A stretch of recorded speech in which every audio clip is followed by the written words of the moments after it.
हजुरलाई विभिन्न सामाजिक सञ्जालमा हजुरलाई स्वागत गर्न चाहन्छु। आज हामी चाहिँ हजुरलाई चाहिँ सामाजिक सञ्जाल मार्फत विभिन्न सामाजिक सञ्जाल मार्फत सम्बन्धित निकायलाई ध्यान आकर्षण गर्दै जुन हजुरको समस्या जुन लिएर आउनुभएको छ समस्या चाहिँ बताइदिन अनुरोध गर्दछु। आमा के भएको हजुरको पुरै घटना एकचोटि पहिल्यैदेखि अहिलेसम्म के भएको हजुरले आफ्नो घटना स्पष्ट सुनाइदिन अनुरोध गर्दछु र आफ्नो परिचय नाम अनि ठेगाना। निर्मला मिश्र हो। बुढानीगण्ठ कानपामा बस्छु, कानपा 9 मा बस्छु। अब त्यसको त्यहाँ चाहिँ मेरो 13 र 15 किता नम्बरको घर मैले आफै बनाएको। त्यो घर मैले ब्याङ्कमा राखेको थिएँ। त्यसबाट चाहिँ मैले एसडी ब्याङ्कमा राखेको थिएँ। एसडी ब्याङ्कबाट एकजना व्यक्तिसँग पैसा लिएर चाहिँ किसान कृष्णपन्थी भन्नेसँग पैसा लिएर घर निकालेर कपिल गुरुङलाई मैले घर भित्रोमा राजीनामा पास गरेर दिएको। ब्याङ्कको पोलिसी अनुसार जसको सम्पत्ति त्यसकै फर्म उसकै सम्पत्ति हुनुपर्छ भनेको भएर मैले उसलाई कपिल गुरुङलाई घर दिएँ। त्यसको त्यो चाहिँ के भने उसले आफ्नो साझेदारी गर्ने भनेर उसले लियो होइन। अनि संयुक्त फार्मेसी उसको थियो। मेरो संयुक्त फार्मेसी छ, मोटर कारखाना छ, त्यसपछि 2टा एम्बुलेन्स छ। म टिचिङको ड्राइभर काम गर्छु, सबै गर्छु। संयुक्त फार्मेसीमा तपाईँको मेरो साझेदारी फर्म राख्ने। अनि त्यसपछि तपाईँको घर चाहिने ढिलो लिए बापत म ब्याङ्कको लोन ब्याज म तिर्ने। त्यहाँ चाहिने औषधिको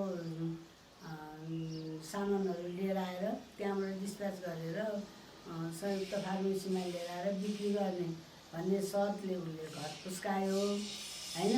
कपिल गुरुङले भन्ने ढल्के चौर झुटे चौरको दक्षिण काली बस्ने त्यसले चाहिँ यसो गऱ्यो। अनि त्यसपछि मैले चाहिँ उसलाई घर राजीनामै गरेर दिएँ। अनि उसले चाहिँ राजीनामा गरेर घर दिइसकेपछि अब राजीनामा गरिसकेपछि उसले तल गएर हामी सम्झौता गर्ने बन्द गर्ने दुईजनाको भन्यो। बन्द गर्न नमानेर ऊ चाहिँ एकैचोटि ब्याङ्कमा गएर पैसा निकालेर उसको आफ्नो व्यवहारहरू मिलायो। मेरो पैसा लिएको पैसा चाहिँ त्यो कृष्णपन्थीले लिएर गयो होइन। त्यो चाहिँ बाँकी पैसा सबै उसले चलायो। अनिखेरि पास खर्च पनि त्यही पैसाबाट चलायो। राजस्व पनि त्यसैबाट तिर्यो। सबै त्यसैबाट गरेर उसले चाहिँ भरे गरौँला भोलि गरौँला भनेर आज पास भएन। ब्याङ्कमा पछि जाँदा ब्याङ्कमा चाहिँ आज पास पैसा दिएन। आइतबार मात्रै हुन्छ भने शुक्रबारको दिन थियो। त्यहाँबाट उसले लिएर घर गयो। अनि म उसको डेरामा बेलुकै गएँ। डेरामा गएँ। डेरामा जाँदाखेरि उसले चाहिँ एकदम ठुलो टिभी किनेर मलाई हेर्नु मन लाग्यो। त्यसरी एउटा टिभी किनेर ल्याएर हेर्नु भनेर हेरिरहेको रहेछ। अनि कतिजना टिभी हेर्न हतार भयो यसलाई भन्दा नि अब त्यसपछि ल बन्द गरौँ न त भन्दा कहिले मण्डलामा छ मेरो होटल भन्छ, कहिले अनामनगरमा छ भन्छ, कहिले के अरे उसमा के अरे बालुवाटारमा छ भन्छ। त्यस्तै गरेर अल्मलायो। अनि भोलि गयो अब गरौँला नि तपाईँ हाम्रो गर्नु छ। अब मन्त्री स्वास्थ्य मन्त्री भएर आउँछ। त्यो आएपछि टेन्डर पालौँला गरौँला भन्यो। भन्दा उनले तपाईँ जाने कोठाहरू खाली गरेर सफा गर्नुहोस् भन्यो। अब म घरमा गएर कोठा सफा गर्न लगायो। कोठा सफा गरेर अक्सिजनको सिलिन्डर राख्ने, औषधिको कार्टुनहरू राख्नुपर्छ, घर साफसुफ गर्नुहोस् भनेर भन्यो।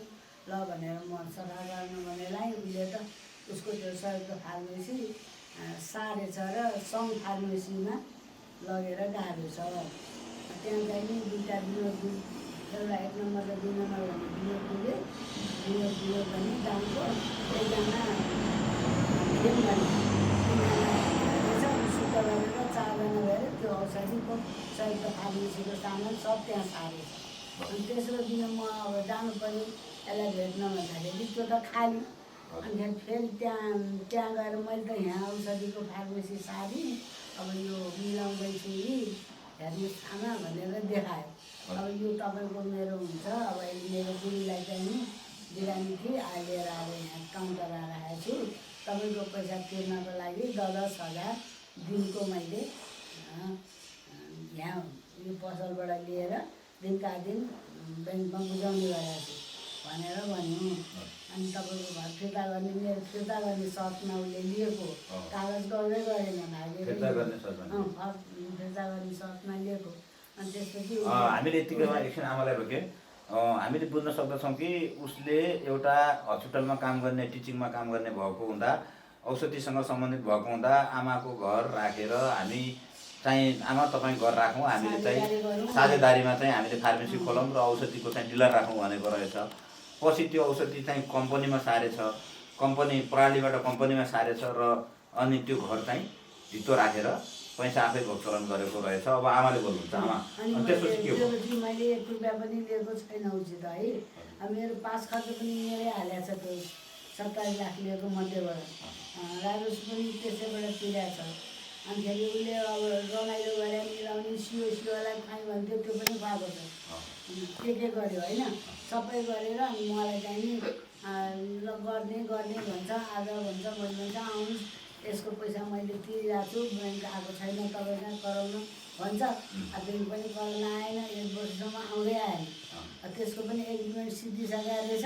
1 वर्षपछि उसले त्यो एग्रिमेन्ट सकिएपछि त्यो पैसा मलाई चाहिँ नि नदिएर उता ब्याङ्कमा पनि तिरेको रहेनछ। 1 रुपियाँ पनि तिरेको हुन्छ, 8,000, 2,000, 5,000 यस्तो चाहिँ दिएर अलमलाई रहेछ कि त्यसले केही पनि तिरेको रहेनछ। अनि त्यसपछि 1 वर्षपछि लिलामको गोर्खापत्रमा चाहिँ उसको निक्लेछ। उसको मेरो चाहिँ नि अब गुरुजी नै जाने गऱ्यो, उसकै गुरुजी जाने गऱ्यो, घर मेरो जाने उसको गुरुजी जाने है। अनि त्यसो भनेर उसले चाहिँ आयो। अनि त्यो पत्र लिएर अनि 5 लाख रुपियाँ चाहियो राख्नुहोस्, अनि निकालेर तपाईँको घर तपाईँलाई फिर्ता दिन्छु भने प्रभु ब्याङ्कमा लगेर मार्गेली प्रभु ब्याङ्क शाखामा राखेको थियो। अनि त्यसपछि आयो। अनि मैले अब मेरो त घर बर्बाद गरेँ, यसले के गर्यो, मेरो घर फिर्ता दिनुहोस्, 1 वर्ष भयो, अब मलाई फिर्ता दिनुहोस्।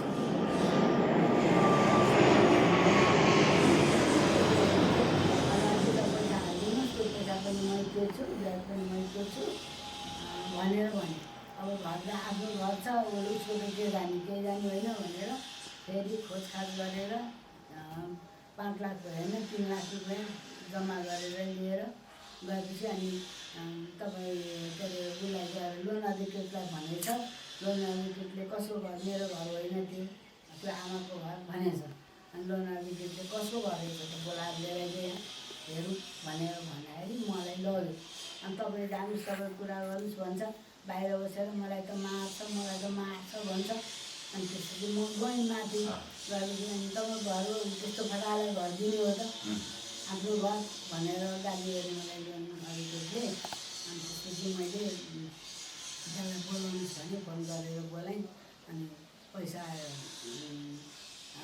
तपाईँ जाने अब त्यत्रो पैसा तिर्नु पर्दैन, 3 लाख रुपियाँ तिर्नुहोस्। अनि त्यसपछि यसलाई 5 लाख तिर्नु पर्दैन, 3 लाख खोजेर यो अहिले ब्याज तिरेर घर लिनुहोस् भनेर भन्यो। अनि त्यसपछि मैले अब भन्न त भन्यो, 3 लाख खोजेर ल्याएर फेरि उसैलाई दिएँ थुपार्ने कपिल गुरुङलाई 2 लाख काउन्टरमा लगाएर पैसा बुझाएर 1 लाखले चाहिँ म सम्पन्न बनाएर तपाईँको घर जस्ताको जस्तो तपाईँलाई फिर्ता दिन्छु, अहिले सम्पन्न नभए हुँदैन भनेर बोकेर गयो। त्यसपछि गएर अब कागजातहरू मिलायो, फेरि घरमा आयो। मलाई के अरे घरबाट सिफारिस लिने पैसा पुगेन भन्यो। फेरि 13,000 घरबाट मिलाएर दिएर पठाएँ। दिएर उसलाई लिएर म गएँ होइन। घरबाट सिफारिस लिएर गएपछि अब म फिर्ता मिलाउँछु अनि फेरि तपाईँ कहाँ आउँछु भने मान्छे मिलाउनु त मिलायो। कसरी मिलाएछ, लालीगुराँस उद्देश्य सहकारीमा लगेर राखेछ होइन, राखेछ र 1 करोड 20 लाख रुपियाँ निकालेछ होइन, 74/9/25 होइन 74 9 25मा जाने त्यहाँ लगेर राखेछ र पैसा निकालेर अनि ऊ फरार 2-4 महिना फोन पनि सम्पर्क भएन केही पनि भएन अब यो कहाँ गयो के गयो भनेर फेरि मैले खोजी खबरी गरेर अनि मालपोतमा गएर पुरानो लालपुरलाई लिएर हेर्दाखेरि उसले चाहिँ त्यहाँ लालीपुराको सरकारी चुजोपाटीमा राखेको रहेछ। त्यहाँ गएर बुझ्न जाँदाखेरि हो यस्तो फटाला घर दिने हो त कति ल्याउँछ त्यसले त जग्गाको त उसको उनी छैन कति ल्याउँछ यो तपाईँको घर रहेछ अब कहाँनिर केनिर गर्दैन बिहा पनि एक पैसा तिर्दैन भने ऊ जहाँ पनि घर लिने पैसा नतिर्ने अनि व्यापारीहरू कहाँ जाने लालपुरका लिएर जाने होइन लालपुरका लिएर जाने पैसा लिने त्यही मात्रै रहेछ यसले दिन्छ उसले दिन्छ भन्ने उसको त्यो रहेछ नियम। अब त्यसै गरेर गयो अनि फेरि त्यस चाहिँ म घर निकालिदिन्छु मसँग पैसा नभएर विराटनगरको जग्गा छ घन्टाघरमा वीरगन्जको अस्ति घन्टाघर वीरगन्जमा भनेको है त्यसले अब वीरगन्जको घन्टाघर मुनि क्लब बसेको जग्गा छ त्यो मेरो साथीको त्यो बेच्छु अनि त्यो ल्याएर तपाईँको घर सबै निकालिदिन्छु मैले चलाएको पनि तपाईँको पनि निकालिदिन्छु मैले बिहा दिन नसकेँ नाफा दिन काम गर्न नसकेँ म सबै निकालिदिन्छु भने अलमलाउने जहिले अलमलाउने कहिले भङ्गाई जाने भने कहिले टङ्गाई जाने भने यत्तिकै कहिले बालाजी बनाएको कहिले वसुन्धरा बनाएको कहाँ देखाइरहने देखाउँदै अब घर फेरि लगेर त्यहाँ राखेको थिएँ मैले त्यहाँ गएर बुझेर अनि सरकारीसँग गएर मेरो घर यसरी राख्यो मेरो घर निवेदन दिएँ त्यहाँबाट पनि रोकिदिएको थियो सरकारले नरोकेको रोकिदिएको थियो है रोकेको थियो तपाईँको घर मैले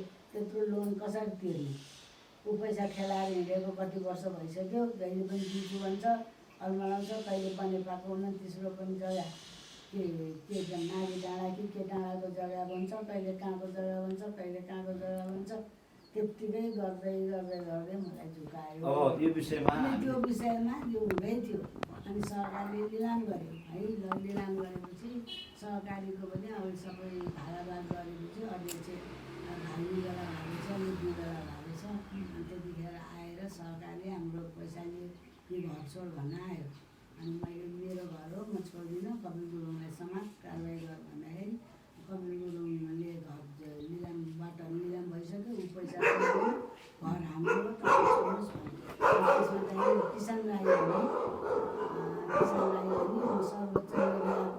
सर्वोच्च मिडियाको मान्छे हुँ भनेर आयो अनि त्यो आएर चाहिँ नि अब किसान राई कपिल गुरुङ सहकारी यिनीहरूको सेयर रहेछ 50-50 लाखको होइन सेयर होल्डर रहेछन् यिनीहरू त्यो सेयरको पैसा लिनको लागि मलाई किसान राईले लेनदेनको कागज बनाउनुपर्छ मुद्दा गर्नुपर्छ कपिल गुरुङलाई सहकारीलाई न त तपाईँको पैसा हुँदैन यो बुढी आमाले यसरी उठाउनु हुँदैन भन्यो अरे ठिक्क पार्यो यतातिर मुद्दा गर्नुपर्छ भने मेरो बुढोले मुद्दा गर्दिनँ म बुढीलाई भन्दै हुनुहुन्थ्यो भन्दै मुद्दा गर्नलाई उसले म पैसा दिनु पर्दैन लेनदेनको एउटा कागज बनाउनुपर्छ भनेर कहाँ भन्नुहुन्छ भनेदेखि यो शङ्खपातमा लगेर लेनदेनको कागज बनाएर 18 लाख त्यहाँदेखि 20 लाखको बनाएर अनि 13 नम्बर वडामा लगेर छाप लगायो त्यहाँ लगेर अनि यहाँ लेनदेन गरेको हो भनेर भनेपछि यो पैसा अब तपाईँले मलाई दिनुभएको छैन मैले तपाईँले दिनुभएको छैन यो हाम्रो मिलिहाल्छ कुरा तपाईँ मुद्दा चाहिँ नि गर्नुहोस् कागज चाहिँ भनेर कागज गर्न लगायो अहिले मैले पैसा पनि दिइनँ होइन पैसा दिएको पनि होइन 1 रुपियाँ पनि उसैले गर्यो अब 1 वर्ष जति भएपछि अनि उसले फेरि सहकारीसँग सहकारी भाग्न लागेछ सहकारी भाग्न लागेपछि उसको पैसा उठाउनु पर्ने रहेछ 50 लाख अनि सालीको पैसा पनि हाल्या रहेछ सासूको पनि रहेछ उसको पनि रहेछ त्यो सबै पैसा उठाउनको लागि अब मेरो बुढोलाई लगेर ल बुवा मुद्दा किन गर्नु बुढाबुढी किन झगडा गर्नु घर बेग्लै किन बस्नु भनेर तपाईँहरू किन बेग्लै बस्नुहुन्छ भने म सुकेदारा बस्थेँ उहाँहरू बाहिर बस्नुहुन्थ्यो होइन अनिखेरि बुढालाई चाहिँ त्यसो भन्यो अनि अब उहाँलाई त मुद्दै गर्नु मन नलाग्ने मान्छेले कुरुक्क गएर गरिदिनु होइन त्यहाँबाट आएपछि त यो सहकारीमा गएछ मैले मिलावट गरेर खैरीलाई 30 लाख रुपियाँ नदियो भने मैले घर छोडिनँ। घर नछोडेपछि मलाई आएर तपाईँले नछोडी हुँदैन घर भनेर जबरजस्ती के अरे राष्ट्रिय परिचय पत्र बनाउन तपाईँको 7 नम्बर वडाको रहेछ त्यही वडामा जानुपर्छ भनेर लिएर गयो। त्यहाँ राष्ट्रिय परिचय पत्र बनाएपछि भित्र लग्यो मलाई। ल्याउँदाखेरि उनीहरूले चाहिँ नि त्यो मैले मसँगबाट लिएको एउटा हिमालयन ब्याङ्कको चेक बनाउन हाल्न लगाएको थियो। त्यसमा चाहिँ नि कपिल गुरुङलाई समातेर ल्याएर फेरि 48 लाखको कागज पनि चेक पनि बनाउन लगाएको थियो। त्यो चेक पनि आफू नै लियो। मेरो ज्वाइँ वकिल हुनुहुन्थ्यो, ज्वाइँलाई लिएर आएर गर्न लगाएको, ज्वाइँलाई लिन दिएन अनि ज्वाइँले पनि रिसाएर जानुभयो होइन। अब मलाई चाहिँ नि समाउनु दिएन भने त्यो चेक उसैले समातेर राखिरह्यो त्यो किसन राईले, मलाई लिनै दिएन। अनि मैले चेक पनि तिमीहरू, कागज पनि तिमीहरू होइन, पैसा पनि तिमीहरू, सबै के हो यो, के गरेको यो।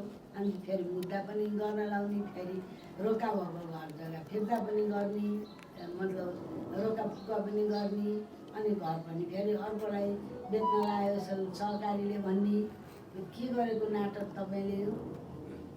मेरो भने त उनीहरू ज्वाइँ ससुराहरूको कुरा हो, यो घर फिर्ता हुन्छ, तपाईँ पिर नगर्नुहोस् भन्छ। जुन ऊ पनि पिर नगर भन्छ, ऊ न गर्दा गर्दै म बाहिर निस्केको बेला पारेर उनीहरूले घर ताल्छ मारेर उता वडामा गएर कता कता के मिलायो, पुलिस प्रशासन लिएर आएर ढोकामा ताल्जा लायो। म बाहिरै परेँ, भित्र थिइनँ होइन, बाहिर निस्केको बेला परेर ताल्जा लायो। अनि त्यसपछि तपाईँको सामान बुझ्न आउनुहोस् भनेको थियो। मेरो राख्ने ठाउँ छैन, म चाहिँ नि कहीँ पनि लान्न सामान, मेरो सामानको जिम्मा तिमीहरू, सामान सबै त्यहीँ सबै त्यहीँ छोडेर भनिहालेँ। अब खाने भाँडादेखि लिएर सबै त्यहाँ बुहारीको मेरो। अब अहिले हजुर कहाँ बस्नुहुन्छ? अब अहिले हामी कहिले छोरी कहाँ बस्यौँ, कहिले अब दाजुभाइ कहाँ बस्यौँ, कहिले कता बस्यौँ। अब 1-2 महिना त बस्यो होइन, सधैँ 4-5 जना कता बस्यौँ। अब एकछिन मैले हजुर कुरा रोकेँ। हामीले सम्पूर्ण नेपाली नागरिकहरूलाई के भन्न चाहन्छु भन्दा धेरै बैङ्क, लघुवित्त, सहकारी, बिमा, इन्सुरेन्सले धेरै फसाइराखेको छ। मिटर ब्याजीहरू फ्याप्ती चाहिँ मान्छेहरूलाई डुबाइराखेको छ, ठगिराखेको छ भने जुन उहाँको कुरा चाहिँ हामीले सुनिसक्यौँ कि उहाँले लालीपुरा सहकारी, अहिले काठमाडौँमा अधिकांश सहकारी भागेका छन् र देशैभरिका सहकारी भाग्ने क्रम जारी छ। र हामीले सहकारी, बैङ्क, लघुवित्त, बिमा, इन्सुरेन्सलाई हामी राख्दैनौँ।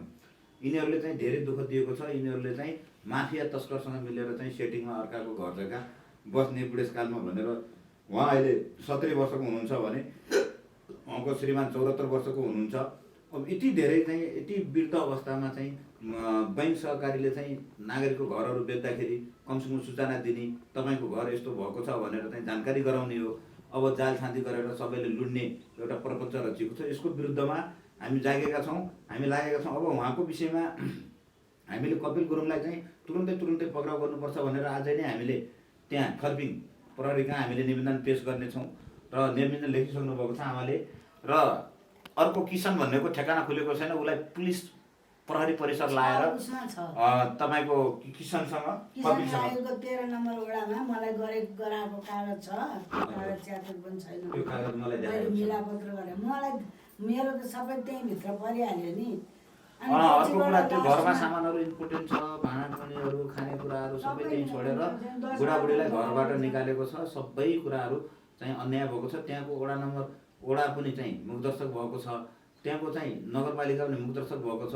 अदालतको आदेशमात्रै प्रहरीले चाहिँ घरबाट निकालेको छ। माफियाहरूले सेटिङ मिलाएर आमाको 5 करोडको घर जग्गा तपाईँको चाहिँ 1 करोड कति 20 लाखमा चाहिँ अर्कैले राखेको सुनिसक्नुभयो हजुरहरूले। अर्कैले राखेको, जाल छाँदी गरेको, कपिल गुरुङले राखेको, उसले चाहिँ ठगेको। हामीले कपिल गुरुङलाई तुरुन्तै पक्राउ गर्नेछौँ र कारवाही गर्नेछौँ। हामीले प्रहरीको जिम्मा लाउनेछौँ। र आमालाई चाहिँ हामीले अनुरोध गर्न चाहन्छौँ, आमा अब तपाईँहरू हामीसँग आइसक्नु भएको छ, हामीले चाहिँ जतिसक्दो हामी न्याय दिनेछौँ। हामी चाहिँ एकदम लागिरहेका छौँ। हामीले धेरै काठमाडौँभरिका सबै नागरिकहरू, देशैभरिका नागरिकहरूलाई हामीले भनेका छौँ कि तपाईँहरूले चाहिँ यसरी झुकिएर अर्काको नाममा आफ्नो फर्म छैन भने पनि फर्म त दर्ता गर्न मिल्छ। आफैले फर्म थोरै पैसामा आफ्नो फर्म पाना नम्बर निकाल्न मिल्छ। पाना नम्बर निकाल्न नसकेर अल्छी गरेर अर्काको फर्ममा चाहिँ आफ्नो घर जग्गा राखिदिएर धेरै नागरिकहरू दुःखमा हुनुहुन्छ। अब त्यसो नगर्नुहोस् र कसैको फर्ममा कसैले पनि पैसा निकाल्न नखोज्नुहोस् र आफ्नो फर्म आफै हुन्छ, जसको जग्गा छ त्यसैले फर्म दर्ता गर्नुहोस् अनि त्यसपछि चाहिँ कारोबार गर्नुहोस् भन्न चाहन्छु। र विशेष गरेर जति पनि ब्याङ्क फाइनेन्सहरू छन्, लघुवित्त बिमा इन्सुरेन्सहरू छन्, नागरिकहरूलाई अहिले घर जग्गा लिलाम गर्ने, घरबाट बाहिर निकाल्ने र बुढाबुढीहरूलाई चाहिँ निकाल्ने र करोडौँको 5 करोडको घर जग्गा चाहिँ जम्मा लाखौँमा तपाईँको 30 लाख 35 लाख 40 लाख 50 लाखमा चाहिँ 1 करोडमा लिलाम गर्ने काम रोक्नुपर्दछ। रोकिदिनुहोस्, अनुरोध गर्दछौँ। हामी हाम्रो लागि यो बैङ्क सहकारी लघुवित्त भनेको चाहिँ सहयोग गर्ने संस्था मानेका थियौँ। यिनीहरू भनेका चाहिँ दुःख दिने, नागरिकलाई चाहिँ अप्ठ्यारोमा पार्ने, सुकुम्बासी बनाउने त्यस्तो खालको यिनीहरूको चाहिँ कार्यशैलीले गर्दा हामी यसप्रति हामी चाहिँ खुसी छैनौँ होइन। हामी बैङ्क सहकारीप्रति हामी खुसी छैनौँ। अब अल्मलाइरहने र एउटा कुरामा पार्टीका विभिन्न काङ्ग्रेस, एमाले, माओवादी पुराना पार्टीका नेताबाट संरक्षण भएका सञ्चालित भ्रष्ट तस्कर कार्यकर्ताहरूले बैङ्क लघुवित्त बिमा इन्सुरेन्समा सेयर राख्ने, बैङ्क इन्सुरेन्स खोल्ने, लघुवित्त खोल्ने अनि चाहिँ घुमाउरो तरिकाले नागरिकको घर जग्गा लुट्ने कामहरू चाहिँ हामीले देखेका छौँ। अब यो काम चाहिँ हामीले यो संविधानै मान्दैन भनेका छौँ, यो अदालत पनि मान्दैन भनेका छौँ। हामीले चाहिँ जनतालाई न्याय चाहिन्छ, मानवताको व्यवहार चाहिन्छ, नागरिकले बस्न खान पाउने अधिकार सुनिश्चित गर्नुपर्दछ, नागरिकको स्वास्थ्य, शिक्षा, रोजगार, सञ्चार, विद्युत, खानेपानी निःशुल्क गर्नुपर्दछ र भ्रष्टाचारी प्रधानमन्त्री, मन्त्री र सांसदहरूको सम्पत्ति छानबिन गर्नैपर्छ र राष्ट्रियकरण गर्नैपर्छ र फाँसी दिनुपर्छ भ्रष्टाचारीहरूलाई।